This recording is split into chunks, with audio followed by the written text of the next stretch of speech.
Okay, I think everybody's got the most recent subs on the other two bills. We're just waiting on Todd Jones. No, just his sub. Okay. Okay, and we're making those. What number are you? You want to lead us off in prayer? Number 10. Start us off. Thank you. Let us pray. Our dear kind Heavenly Fathers, we come to you asking, Lord, for your leadership and your guidance in the decisions that we have to make. We ask, Father, that you would have your blessing upon this. And Lord, we pray for those that are in need. And Father, we have those family and friends that are suffering from the COVID. We pray, Lord, your healing power on them. Again, we ask for your leadership and your guidance and help us have the wisdom to understand that. In Jesus' name we pray and ask. Amen. Thank you. The first bill we're going to do is 532. It's a department bill. We have the acronym or the identifier up there is Tim Mitchell. He's general counsel. Since it's my bill, I'm going to have Tom, Vice Chair, just leave your mic on. Oh, well, I will move then. You can run it. But basically, I'm going to turn it over to Tim.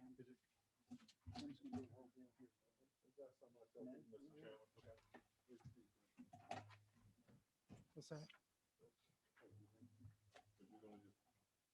Well, I'm not going to talk. All right, Mr. Chairman, thank you. You're not going to talk on your own bill. All right.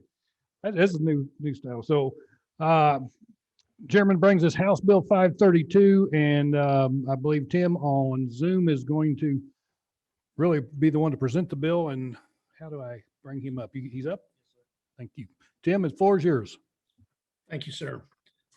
First off, there should be a substitute, I believe, and it's LC 364708S. Yes, that's the substitute all the members should have.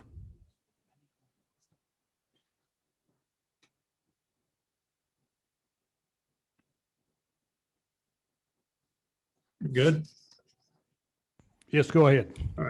The first section of this bill deals with us trying to have some investigators for the department.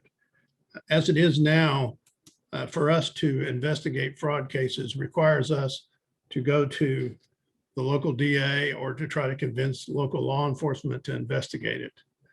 We're not able to put the case together and present it to a local DA at this stage. Basically, it limits us almost strictly to fraud investigations for the department. Section 2 deals with service to the department. As you know, we have over 40 some locations. And because of that, we get served at all the locations differently. And by the time it gets to the legal department, it could be rather detrimental to the agency. So we're asking that, like for UI or unemployment benefit cases, that this one require everybody to go through the department at the central office.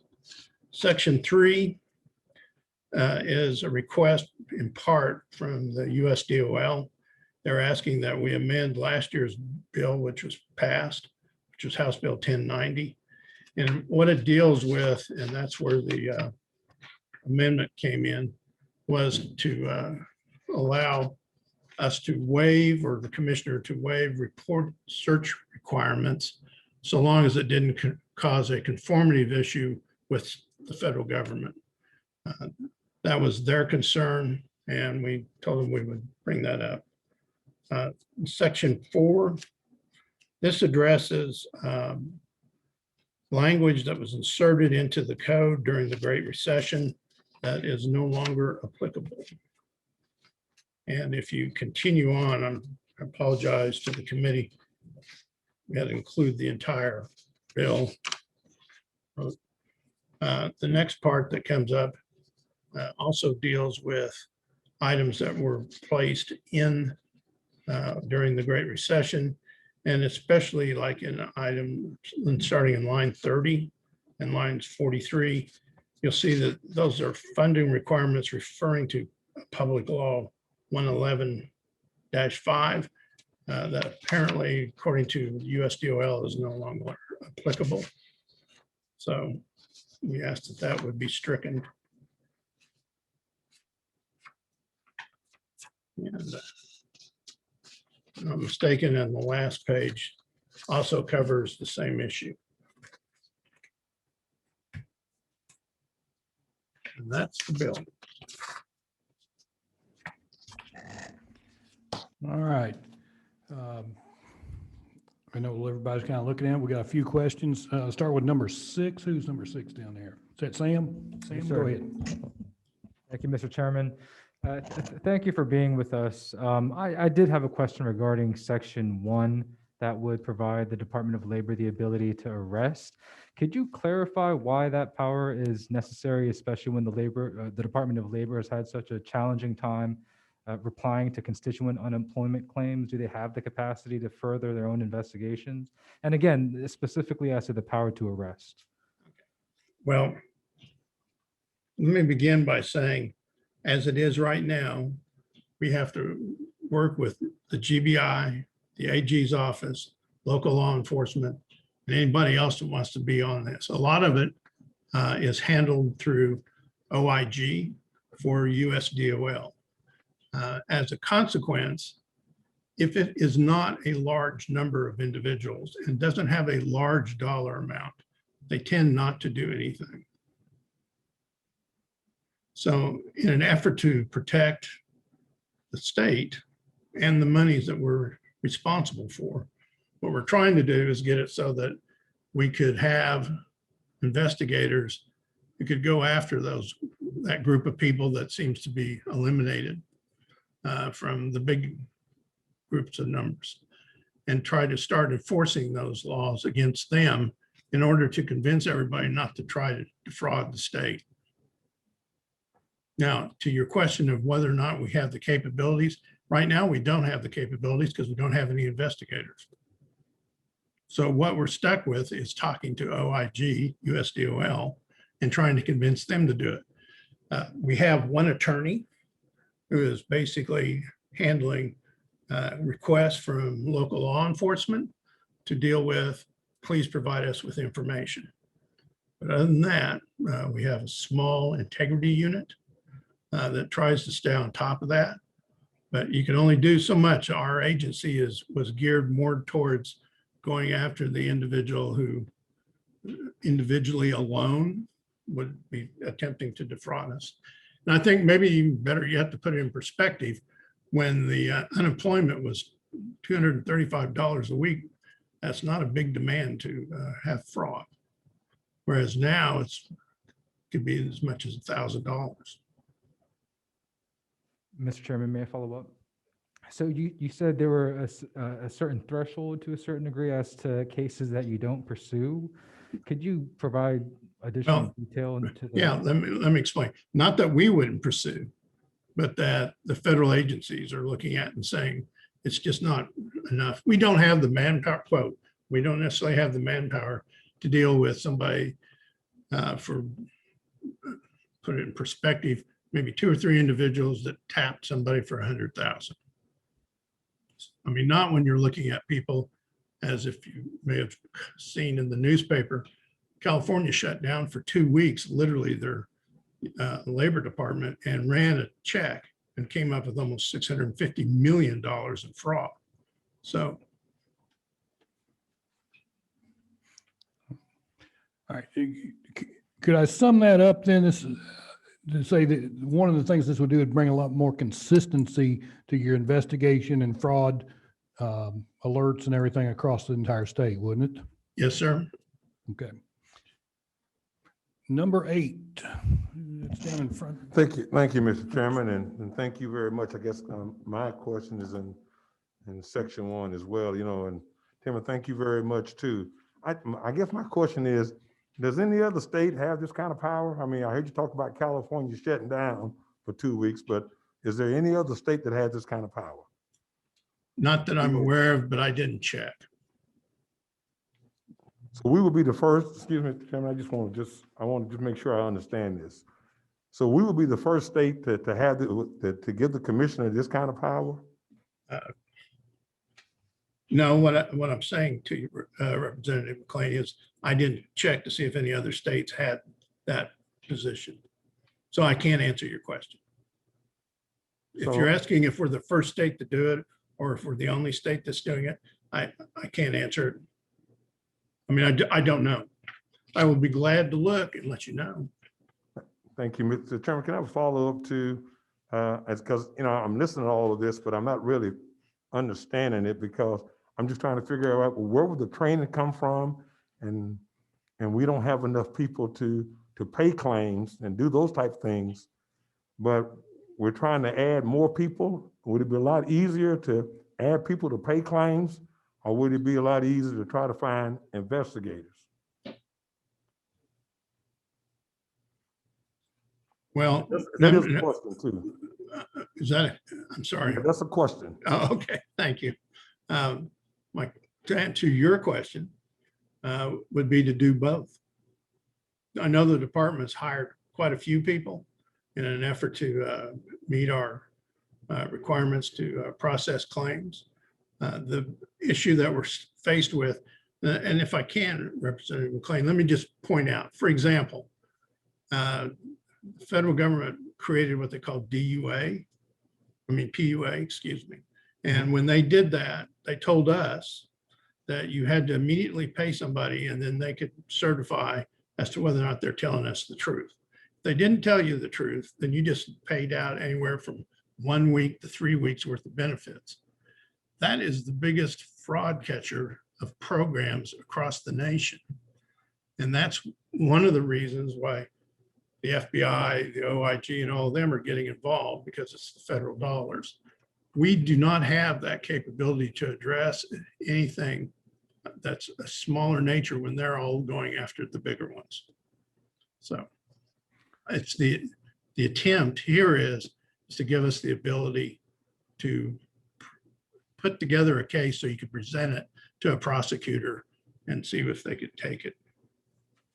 Mr. Chairman, the only question that I have, and I would still like for General Counsel to do this, I would like for him to get back to this committee to let us know if there's any other state in the United States that the DOL commissioner has this kind of authority. All right, thank you. And we'll, I'm sure Tim will get that information to us. Yes, sir. Representative Bonner, are you 1-3, right? Yes, sir. Thank you, Mr. Chairman. So my concerns as well are in section 1. Exactly how many officers are we talking about? What is the cost that you're proposing? I would suspect because of the way you have to operate, you have to have a captain, and then you'll have at least 2 investigators. That probably would run you anywhere, if you're, I'd say probably somewhere between 60 and 70,000 a person. And all right. And so as a follow-up to that, I think what would be helpful for the committee to understand is some context here. So if the challenge is that we're overwhelmed with cases, is this enough? Do we have to start off with more? Exactly how many cases out there are there to be investigated that this would solve that problem, creating a new, essentially a new department within the department, rather than to plus up another agency that already does these investigations, or to simply increase non-law enforcement personnel within the Department of Labor to process claims? Okay, so to begin with, if I may, the number of people processing claims really has nothing to do with the fraud per se. On the fraud issue, we are finding more and more each day as we run more and more programs to take a look at what's going on. The problem is trying to have the respective other agencies, the federal and state, to take a look at what's going on and to try to go ahead and recover those monies. I mean, the commissioners made it a priority to make sure that we're not paying out monies to people who shouldn't be getting paid. And then quite a few folks trying to do that currently across the nation. Are you able to give us the number of open fraud cases as of today? I can get it for you. Thank you. That would be helpful. Thanks, Mr. Chairman. All right, I'm not seeing any more other members' mics lit up. We do have some people signed up to speak. The first one is one of our representatives, Representative Davis. There she is. She over there in the corner. And you're going to where, the podium? Yes. All right, that mic should be on.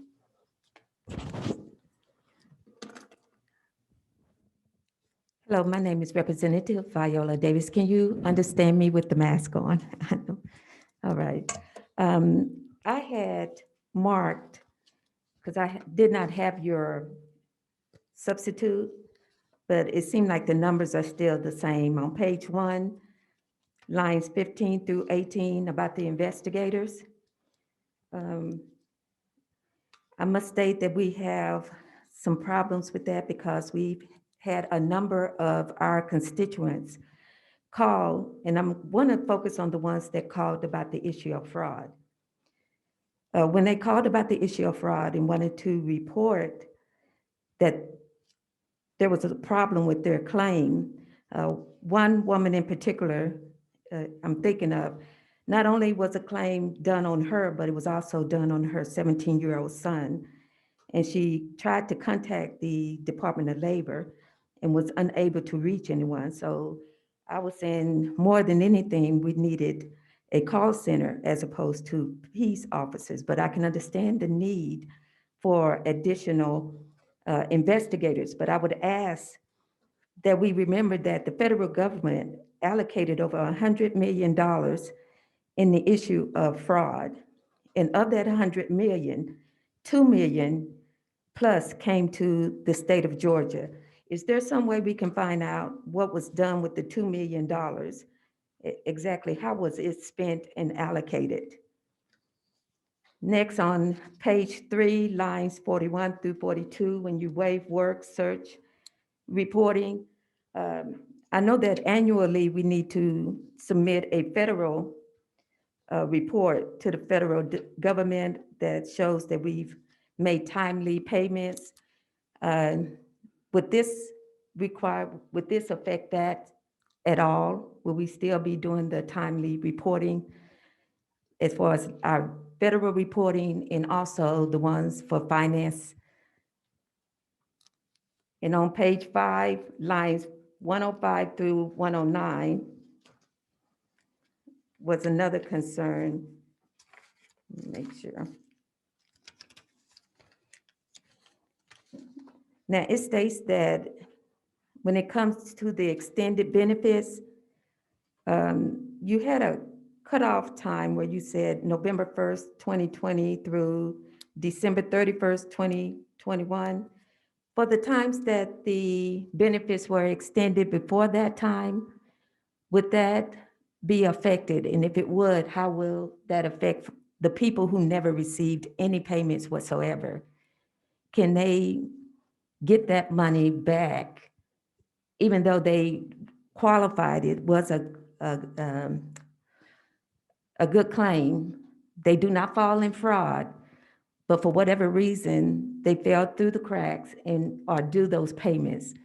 Will they be able to go back and be paid in full and made whole? And I think it's a good idea to have a central location for any mailings, because we did do an open records request in the hopes of trying to get information that we were unable to get from the department. The first open records was not answered, but the second one did make it to one of the attorneys. So if we can, I think having a central location for mailings would be an excellent idea. Thank you.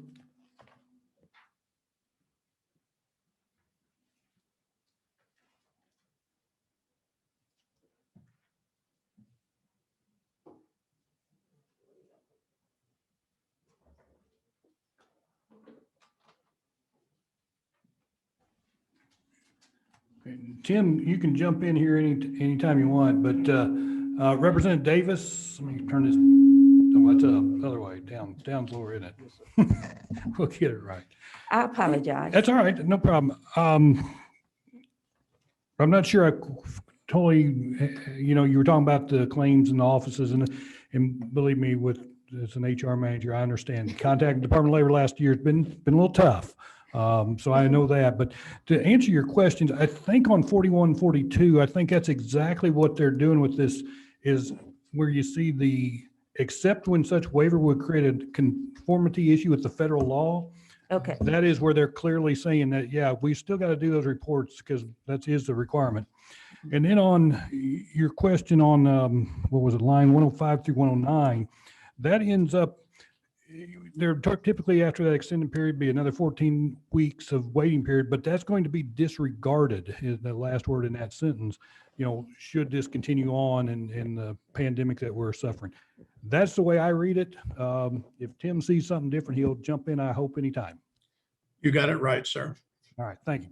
so that we can quote that to the people, because we have a number of constituents that keep asking us, what is going to happen to the money that they never received? Would they be made whole? So this would be I will make sure that they, Now, that's a question Have your I've answer. had to deal with so many times. I know the answer. If somebody is eligible for their benefits, and even though there's been some delays and there's been some issues, I mean, they've dealt with 1 million claims a week or better, they are still eligible, and eventually they will get them caught up and get them all right. The people are eligible for unemployment benefits for the time period that they were eligible for, and we hopefully sooner than later, the Department of Labor will catch all these up and get them right. So you should be able to answer that in the affirmative. Now, I can't speak for them how long it's going to take, and I know they're still handling a lot of claims, and and then the more issues there are with the claims, sometimes, if people had worked for me for 5 previous quarters, it went real simple. The people have only been with me for a month, and then we had to go to 2 or 3 other, they had to go to look in 2 or 3 other employers and get their records. Those go down. I know employees would get the letters from the Department of Labor if there was an address mismatch or something, some verification needed, and they ignored it. And then, 6 months later, they're in there in my office. I haven't got my benefit. I'm like, what have you got? And well, I got this letter. Well, when I go online to their account, able to sign, okay, here's the letter they sent. What did you respond? No, I didn't, just throw it away. We got to help them through it. And we try to do that not only as representatives, but it's just employers out there as well. So did I miss anything, Tim? No, sir. Matter of fact, you sound like you've been working at the department. and I would like to ask one more question. When it comes to the issue of fraud, do you think that it would be better for those people who feel that they are a victim for them to file an actual police report? I think it would be a good idea if we would know what is the procedure and what should our administrative aides say to the people who constantly call. If I may, I would tell them that they need to look at the website because we've just recently put up more information about how to deal with fraud. And if they want, it's probably a good idea to file with the police department. Okay, thank you. Any more questions before I sit down? No, thank you, Representative Davis. We got Casey hiding behind the post back there at 22. Is that you? I did that so I could have lunch. I appreciate you, Chairman. Just a quick question. This goes into more so on the back, maybe 282, 283, and it's probably, I should know this, but I don't. But I see that we're substituting 8% for 6.5%. Are we required by the feds to use, because from what I was reading, it is an aggregate of what's happening in all states. Are we required to adopt that policy for high unemployment periods? Or can we say, look, California clearly has got an unemployment issue, but Georgia does not. So can we adopt the language so that we determine a high unemployment rate in our state versus an aggregate of what we're seeing across the nation? That's my first question. And then, sorry, bear with me. And then if you can extrapolate a little bit on that extended period stuff for me, catch me up to speed on it as far as the second round of high unemployment benefits paid from the federal government, because, as an employer, it's been a major issue getting folks back to work when the feds keep pumping out this bonus money. And I think in Georgia currently, if you don't have a job right now, move up to Whitfield County because I can get you 200 jobs by nightfall. So if you can address those two issues, I would appreciate it very much. Well, as you may or may not know, there's literally two on switches. One's the high unemployment, which is the higher number that you're referring to. And then there's the lower number, both of which, the 6.5%, both of which were required by law, by the federal government to have. So I assume that maybe answers that question for you. As to the rest of that, if someone can tell us what Congress is going to do, we'll hire you right now and try to get it so we can get our programming done so that this can continue on. And Tim, if I'm right, the extended benefits from the federal government right now are going through the end of March as it stands today. Is that correct? I believe so, sir. Thank you. Representative McLean, you got another question? Yeah, thank you, Mr. Chairman, and thank you too, Tim. I guess I was trying to listen to see if I could get an answer to number 105, 106, lines 105, 6, 7, and 7. I just want, well, the date is what I'm concerned about. So where did the date come from? So why did we not do April 1 of 2020 to December 31 of 2021? So why did we do November? I mean, I was trying to listen to Representative Davis's question, but it didn't get answered the way that I felt that I was trying to see, why did you grab November 1 instead of April 1 when the pandemic started? Why did we go? You totally, Oh, I'm sorry. I'm sorry. Could you, are you asking Okay, what? but my question is, why do we start on November 1, 2020 and not April 1, 2020? For extended benefits, that's when, Yes. that's when it started. It started November 1? No, what I'm saying is that what we're trying to do is cover the areas. I'm going to have to get back with you on that one, Representative. I'm sorry. This is the second, Tim, I think I got it. This is the second time we did that. We had extended benefits that carried us through the end of October. And now then the next round, we were saying from November 1 to December 31. Correct. Mr. Chairman, I hear you, but all I'm saying is folks did not get paid in March. So you're saying they are going to get paid, but we're creating law that says it starts in November. I'm saying that we should have started it in April, and then we wouldn't be worrying about telling somebody where you still gonna get paid, Mr. Chairman. All right, we could, hey, we'll take this offline because you're saying the same thing, really. Yes. All right. Representative Kim Schofield.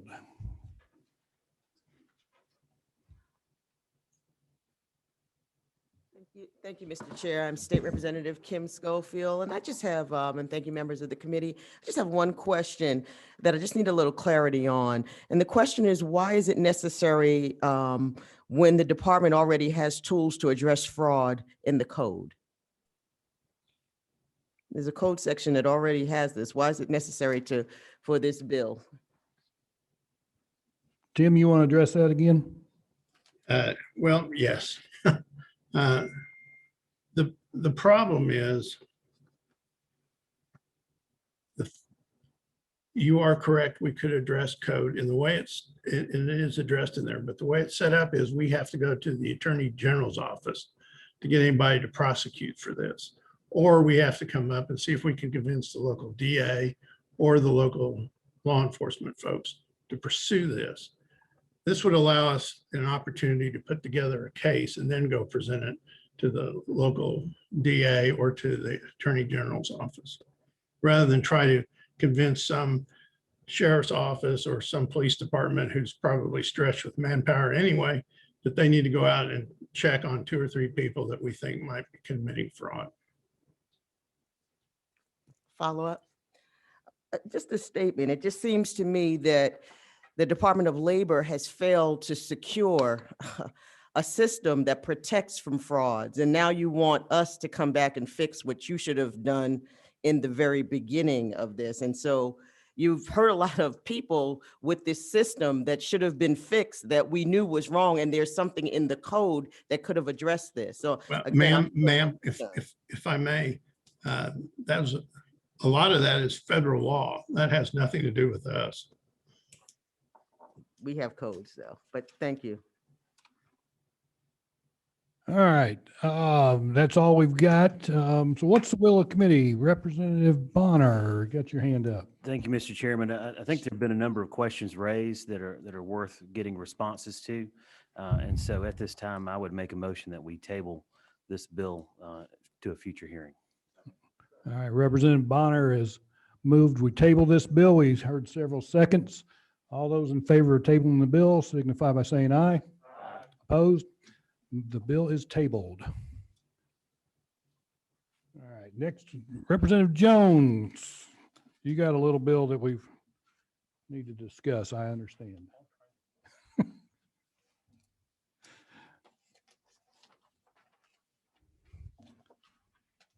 right. You going to the podium? All right.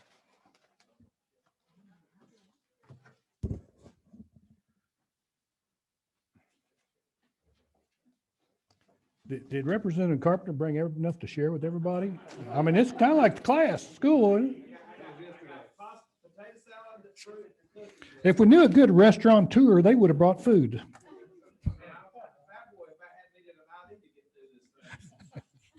Representative Jones, it's all yours. All right. Thank you, Chairman Kirby. For the members of the committee, I apologize. We literally were working up to, I guess I shouldn't say that if the speaker is listening. We were actually doing it during during session, but I do apologize to the committee and to those of you who are interested parties. I apologize for the delay. Hopefully you've gotten the sub at this point. We're not done yet. So I want to be clear to the committee. We are not done yet. But what I'd like to do with the chairman's pleasure, I hope so, is just run you through where we're at. And then I'd like to get from you as quick as possible. What do you think? And then we'll continue to work together to make this better. Instead of going through the entire thing that I did last time, I'd like to just jump right into the changes, please. First and foremost, what I'd like for you to do is look at line 16. There was a query regarding, as demonstrated by evidence timely submitted to the department. We have confirmed. Give us the LC number, make Oh. sure we're all on the same page, because I've got 2 copies up here myself. Great point, Chairman Kirby. LC 364715S.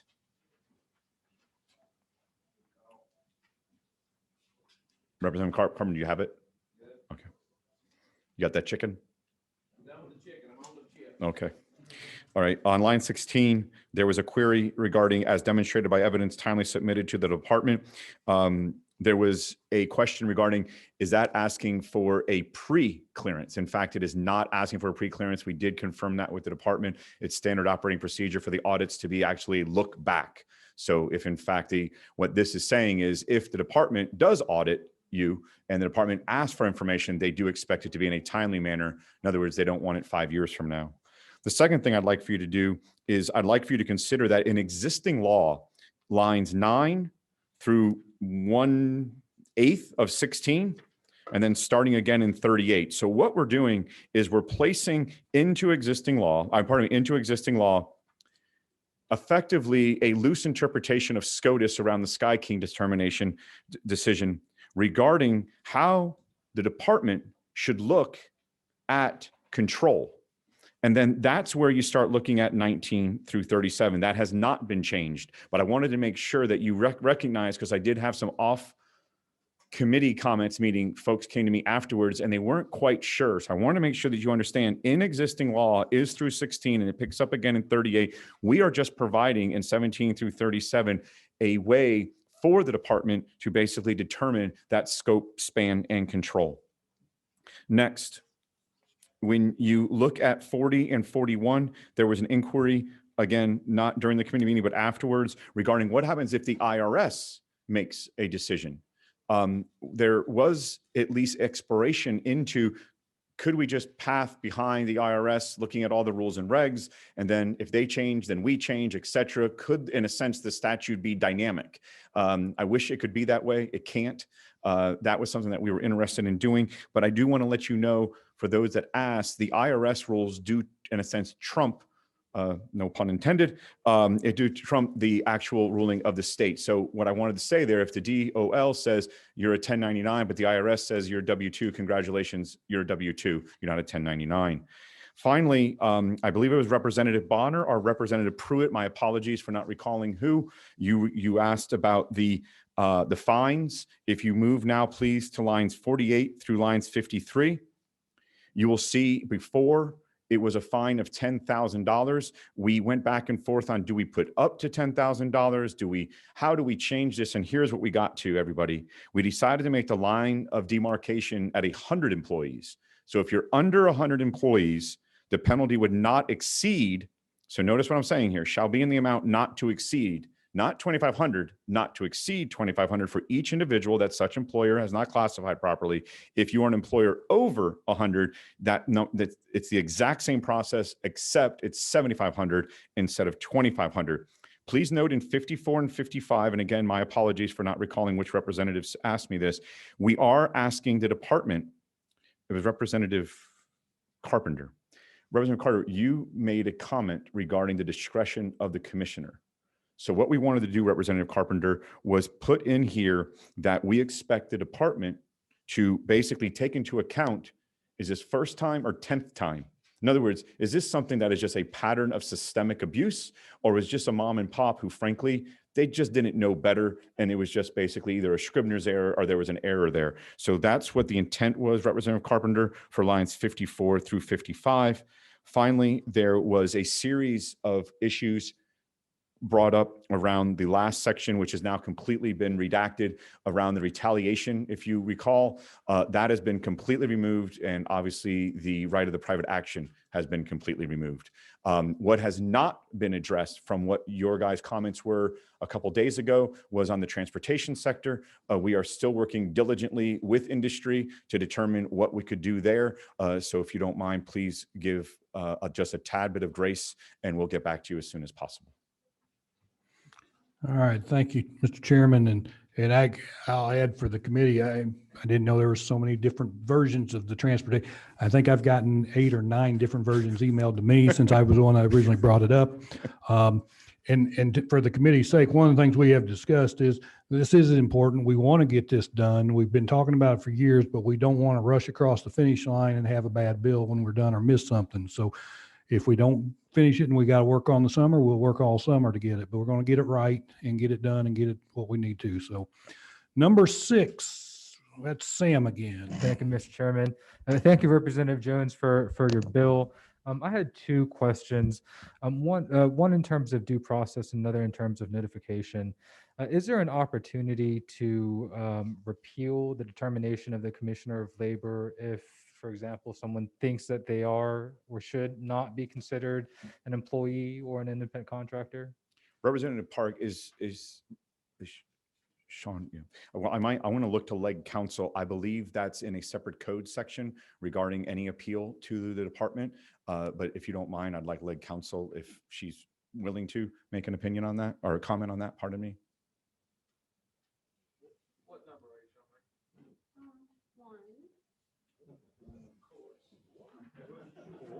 As it should be. I believe that there is appeals process. I'd need a few minutes to actually find the code section. But I think this is part of an audit process. Are you saying does the employee have the appeals process or the employer? Because this is part of it's like a look back. So when they're auditing the employer, they're looking at these factors with the employer. I'll have to look to see if there's a specific provision for the employee themselves. But I believe there is one for the employer who is actually being audited. Okay. And then, and if I may, Mr. Chairman, in terms of just notification for when penalties may or may not be assessed, are there also opportunities where notice would be given before moving forward with any penalties? Yeah, I mean, I think that is part of the entire audit process, that you go through a procedure, and as part of that, you hear about the mitigating factors in terms of that. And I think that's already in place, and they're doing that today. Okay, I appreciate the clarification. Thank you. Thank you. Well, I was just going to say no more questions, but Dewey just lit up his mic. Thank you, Mr. Chairman. I don't have a question. I have a comment and a statement. I want to say thank you very much. I see that you've taken into consideration both sides of the equation, and that means a lot. And we also knew that the trucking situation was going to create some problems because some folks own their trucks, some folks don't own their trucks, and you got to figure out exactly how this got to happen. But I want to say thank you very much for what you're doing, because it needs to be done. I hope we can get it done this year and not over the summer and not in 2022. But whatever you need help from me, please let me know. I'll be happy to help you. Thank you. Thank you. Thank you, Mr. Chairman. All right, I don't see any more questions. So that's going to conclude the hearing on this bill for this time, and we appreciate you bringing that to us again, Chairman Jones. Thank you. All right, next on the list, oh, thank goodness, we got a little simple 28-page line bill. Nothing to worry about on this one. Chairman Werkheiser, he's abandoning his post up here to go talk on this one.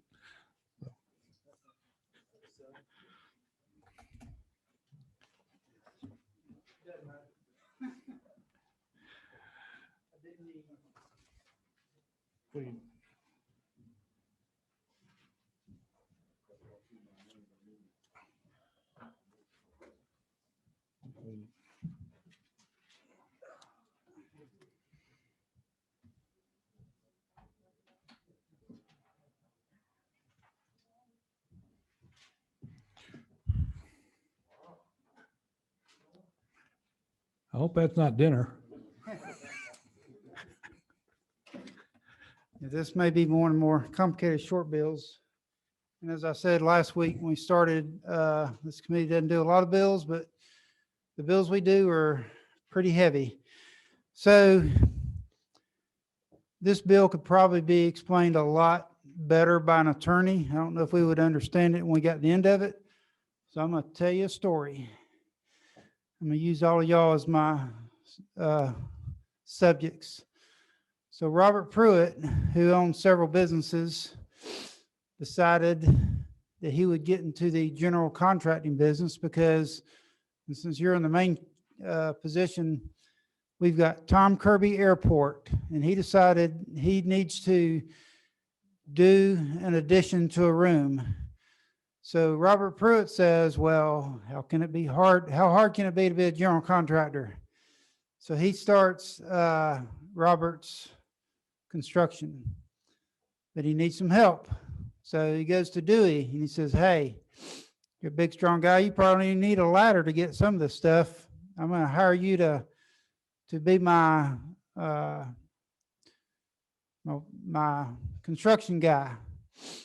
Well, Dewey, being the smart guy that he is, not going to do all the work himself. So he goes to Holly and he says, hey, you want to do some work for me? And then he goes to Mendicia over here and says, hey, can you do my books for me, do the accounting, all that stuff? So he's got a couple employees and finds out that Tom, who, you know, trying to be one of those big corporate guys, says, hey, I need all this extra paperwork. I need a certificate of workers' comp. And McLean's thinking, look, I just want to build. And Holly's thinking, a worker's what? So he goes over here and says, can you do all this? And you got to have a bad guy in the story. So I'm going to pick on Sam since everybody knows I love Sam. So Sam kind of listening in on this story, and he says, hey, I can provide these services for you. I'll do your payroll and all those little pieces of paper. I'll provide them for you. Well, he gives a quote on the workers' comp, and Mr. Holly about faints. So he says, well, I'll tell you what I can do. Your office workers, they're more than likely not going to get hurt. Why don't we insure them? When I give you your workers' comp certificate, it's just going to say workers' comp certificate. nobody will know the difference. So then the question, so Mr. Holly picks up a guy, Quick Trip, help him do the work, paying him cash. He gets hurt, kind of messes up the system because we were hoping just to cover the office guys. So Mr. Holly says, I can't pay for these bills. So he goes to Mr. McLean, says, hey, this guy, he needs help with the medical bills. He says, well, I think that's Mr. Pruitt's. He should have to pay for that. He's the one making all the big bucks off this. And so because this is not all codified in law, this claim is just kind of hanging out there. The worker's still hurt, and so it starts working its way up through the workers' comp system. And there's a lot of questions. Was Sam in this by himself, trying to make an easy buck, didn't bother to tell Mr. Holly who he was and wasn't covered? Or is Mr. Holly in on it and said, hey, I'll do whatever it takes, just save me some money? Because when you get to that level, you know, nobody's going to admit to anything. So we've got some loops in this bill.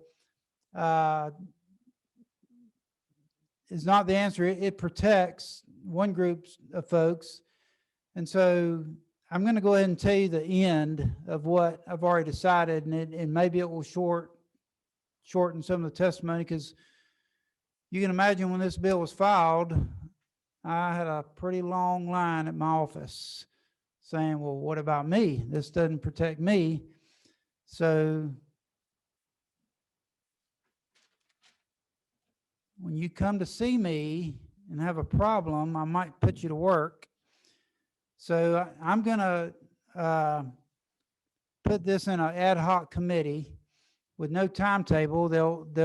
It's kind of self-imposed, because if they don't do anything, it's going to get punted either to the advisory council or someone else is going to drop a bill. So here are the folks, and I'm going to do a little different. Instead of naming the 6 individuals, I'm going to let them or their appointee. So the first is Mark Woodall with the Associated General Contractors of Georgia, or his appointee, and he's already said it's going to be Mike Dunham, because a lot of these organizations have people who are experts in this. The next is going to be John Barber, who IIAG, or the Independent Insurance Agents of Georgia, they sell these policies. The next is David Pratt, who represents professional employer organizations, and sometimes they work independently of agents, and sometimes they work directly with employers, but they provide these services. Robert Bourne is going to represent WCCL, or the Georgia Workers' Compensation Claimants Lawyers, which is a group of GTLA. It's a lot of acronyms, the Georgia Trial Lawyers Association. Then we're going to have Bobby Potter, who's very familiar with this because he is a liaison with and member of the Workers' Comp Advisory Council, or his appointee. And then Perry Sartain, who's with the GWA, or Georgia Injured Workers Association. Now I realize it may be pie in the sky thinking to think all these groups who sometimes work together, sometimes work as adversaries, to come up with a solution that where the worker is protected and that unintended either folks or businesses don't get a liability put on them that is unfairly due them. So that's my recommendation. I know you've got some folks signed up to speak, and we do need to let them speak, but hopefully with this action, we won't need to hear the argument why this is either a good or bad bill, because I'm going to let these folks decide that. And so with that, that's all the comments I have. I'll stand for any questions before you have these speakers come up. All right, thank you, Mr. Chairman. And before we get to questions, I know, I thought Frank McKay might be here today, but he sent me a copy of the Advisory Council's white paper. It's a great about 3 or 4 page. It's very detailed on identifying what the problem is. And I emailed that a copy to you as well. So we can get that to all the committee members so they can fully understand your analogy follows it pretty well, but I think that'll help. So Representative McLean, you got a question for the chairman? Thank you, Mr. Chairman, and thank you, Mr. Chairman, for bringing, the piece of legislation, and thank you for explaining it to the committee members as well as to the folks in the group, because that is just about kind of how I pictured it, but didn't picture it when I went on board, because I looked at something differently. But I do want to say thank you for that. The other thing is the only group I didn't hear mentioned was someone from labor. I don't know if there's a group in there that could help with this, because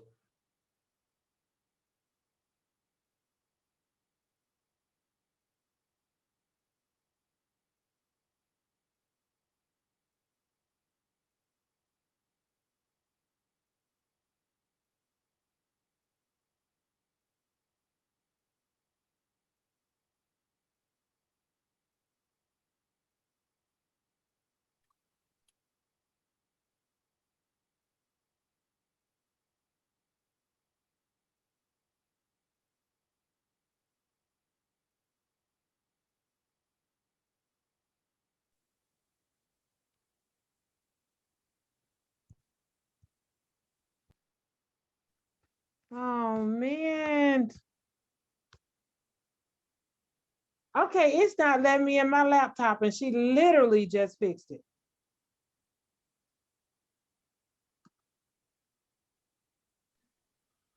I'm out too. They say they're gonna reboot it. Oh, you can hear me. I'm so sorry. Yeah, I can hear you. You didn't hear me in here cussing, did you? Yeah. I was gonna cuss back.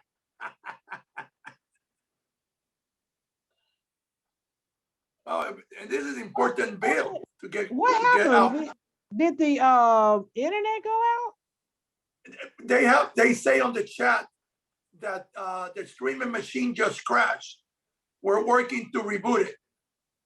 Well, I mean, my internet, even in the office, something just happened. I'm like, oh my God. Okay. Yeah, I think it's on their side because the same thing happened. It was listening to Representative McLean talk, and Yeah. all of a sudden no video, Here no right now, sound. but we do have some people. There we go. talk. We're on. And I guess they can't hear me since the machines crashed. So We can hear now, I believe. all right. John Malvern, National Association of PEDs, PEOs, whatever. Somebody, we need to get some writing lessons. Handwriting must be atrocious. I'm John Walraven with the National Association of Professional Employer Organizations, NAPIO, it's the acronym, and we appreciate the chairman bringing House Bill 397. We're here in support of the measure. And the little story that the chairman just told is exactly what we're here to try to remedy. There's been several times in my career I've been to the gauntlet of lobbying Richard Smith, and he is not afraid to go after an instance of a public policy thing where we've only got one example of the policy not working in practice. And that's what we have here. We have an injured worker who needed to take advantage of the system. And the professional employers contract with their clients, and the client basically does like he said. They get to choose off the buffet of all the different HR elements they offer. And so if the client gets workers' comp through the PEO knows who they co-employ. But if you buy it from a different place, it's going to be treated differently. And we're grateful again that the chairman is letting us get together and work on this over the summer. And I appreciate it. And if you have any questions, I'd be happy to answer. Don't see any questions. Thank you, sir. Next, we have Mike Iverson, Independent Insurance Agents of Georgia. Good afternoon, all. I'm the Vice President of the Independent Insurance Agents Association, and I own a business here in Georgia. work with workers' compensation. I'm fond of PEOs. I think they serve a very necessary place in the marketplace. So I just want to be very clear with that. But the core of this issue, before I came up, Representative Jones talked about 1099 versus W-2, right? That's a labor issue. The core of this issue is workers' compensation, right? Totally different because we're talking about statutory obligations, which is completely different than the IRS or tax issues. And so I guess what I want to remind people at a very tall level, we're talking about the grand bargain. The grand bargain of workers' compensation really started back in the mining days.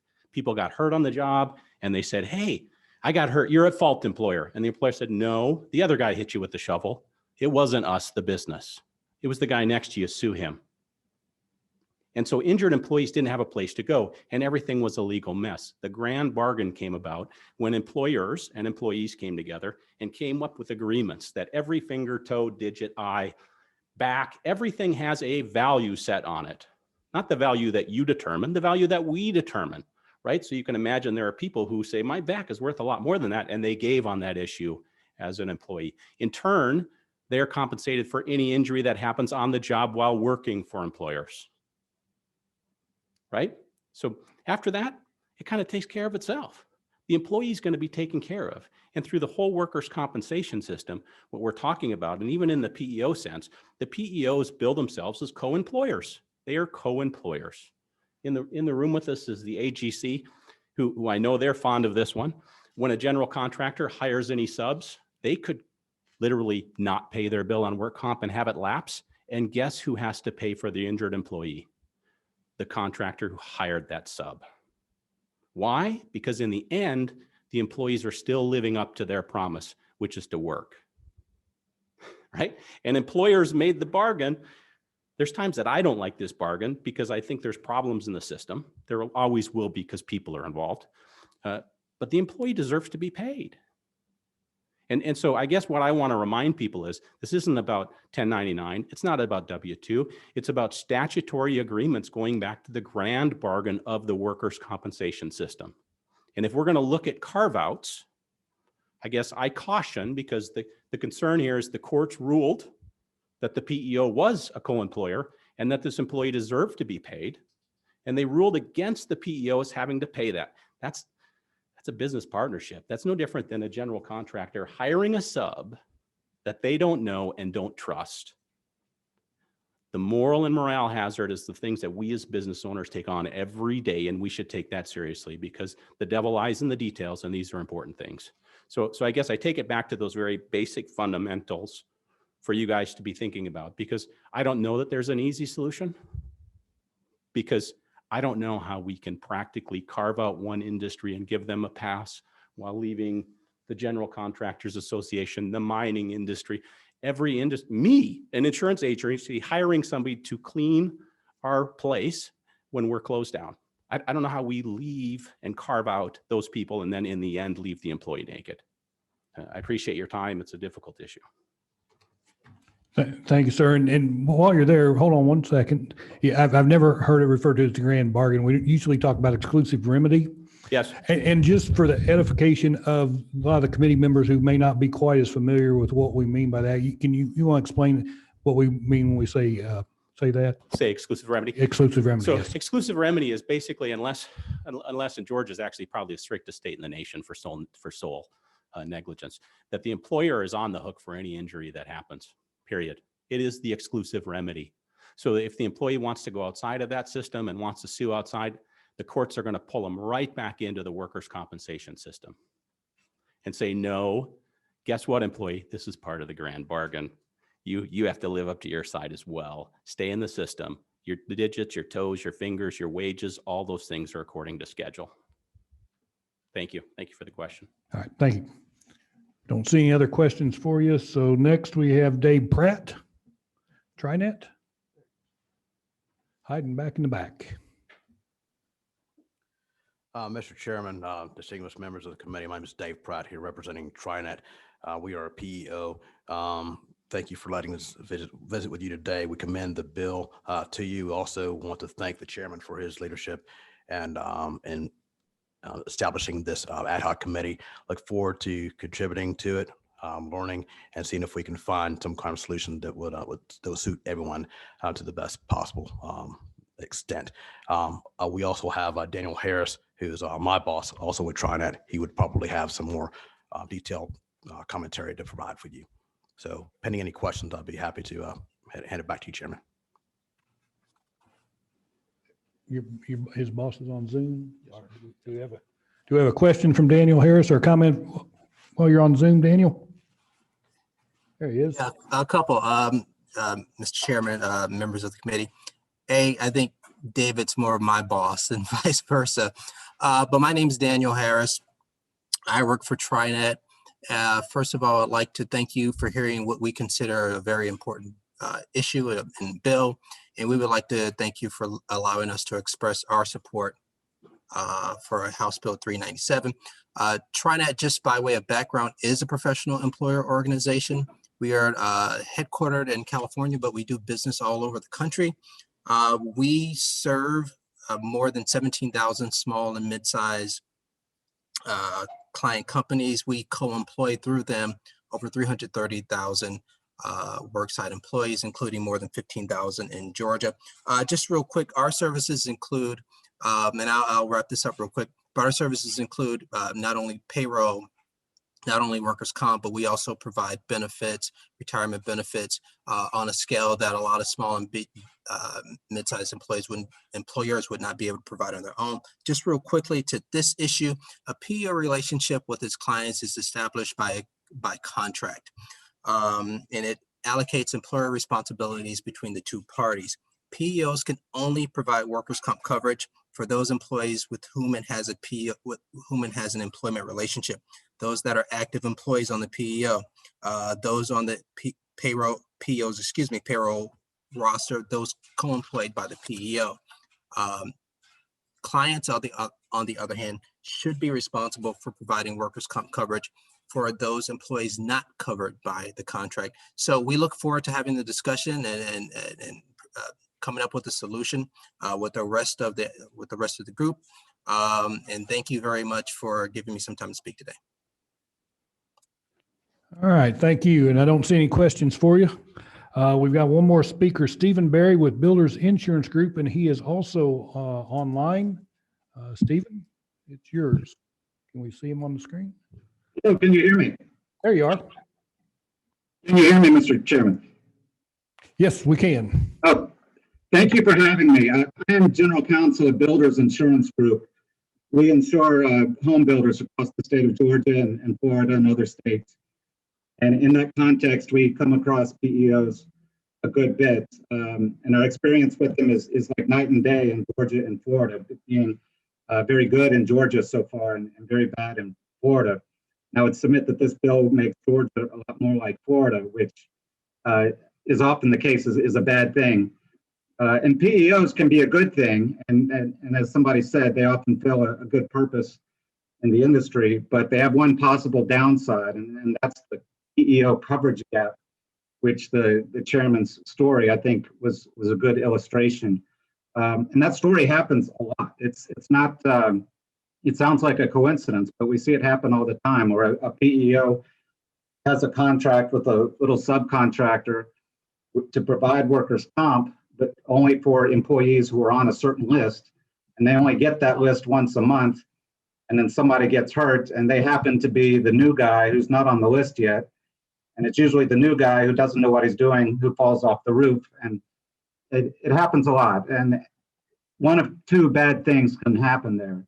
Either there's no coverage for him, they call him an orphan worker, or if there's an upstream contractor, then they have to pay for it. And they're not the people who hired that worker or supervised him. And their insurance rates go up. So it's bad either way. And the crux of the problem is, while PEOs can be a good thing, their business model anticipates this assumption of coverage, which doesn't always exist. And they profit from selling the appearance of coverage when they don't sell full coverage. It allows people to work on the site when everybody knows there's not full coverage. It hurts the orphan workers. It hurts the state's authority to govern the concept of insurance, because you have folks essentially selling insurance without being regulated as such. It hurts insurance agents because they have to compete with these PEOs for selling insurance, but the PEOs aren't being regulated as such. And it hurts insurance companies like mine because we have to pay claims that we're not underwritten for, not contemplated by our insureds. And so our insured contractors have their rates go up. I think the appellate division of the Workers' Comp Board dealt with this very appropriately in the case that involved Enterprise. I believe that case has been circulated to the committee. And they held that the PEO has to pay for this risk because their business model anticipates it. And in fact, somebody mentioned the grand bargain earlier. I think that's the best concept to refer to here, because the grand bargain is you have to pay for coverage, but on the flip side, you don't have to face tort liability. And what this bill would do would be to say the PEO does not face tort liability, but they still get but they don't have to provide the coverage. And that defies the bargain. And for that reason, this bill is repugnant on its face, and I would urge this committee to reject the bill. I would also urge the chairman, I think it's a good idea to have an ad hoc committee discuss this bill, but on the list of interest, I did not hear any insurers of contractors either issuing general liability or workers' comp insurance. And it might be a good idea to include a representative of that industry as well. Thank you. All right, don't see any questions. Thank you for your testimony here today. Chairman Werkheiser has named at least a committee, and he's free to add or subtract or whatever he wants to on this committee as we work on this through the process. Not that I would ever editorialize, but Dewey and I are in agreement. The employees in this state need to be covered by workers' comp, and somebody's going to do it. And right now there's a gap, and that means nobody's paying that. So when somebody covers this gap, it means somebody's going to be paying money, and they're not going to be happy. We understand that. Get over it. If you're going to be an employer, you're going to take care of your employees. And we're going to work hard to figure out who that employer is that's responsible. And hopefully this committee will come up with the bill that does that. And Dewey and I will be shaking hands in agreement and congratulating Chairman Werkheiser on a great bill when we get it. So Chairman, it's floor is yours to sum it up. before we Okay, adjourn. yeah, and I will add somebody from the FLCIO and someone text me from the audience. So for those who are named, if I think I've got those named contacts, but if you'll get with myself or my admin, Vanessa, and again, another shout out to her. She's been working double time this week between these three bills. So thank you to her. And if you'll get together with either my office or myself, we'll get those going. I know Dewey did mention over summer. I would like to see it sooner if we can on either of these issues, but these are huge issues, and I think that's 3 in a row. I've gotten Kirby and McLean on the signature on a bill, so I'm gonna pat myself on the back for that. So took 8 years, but so with that, I'm gonna say well, I guess. All right.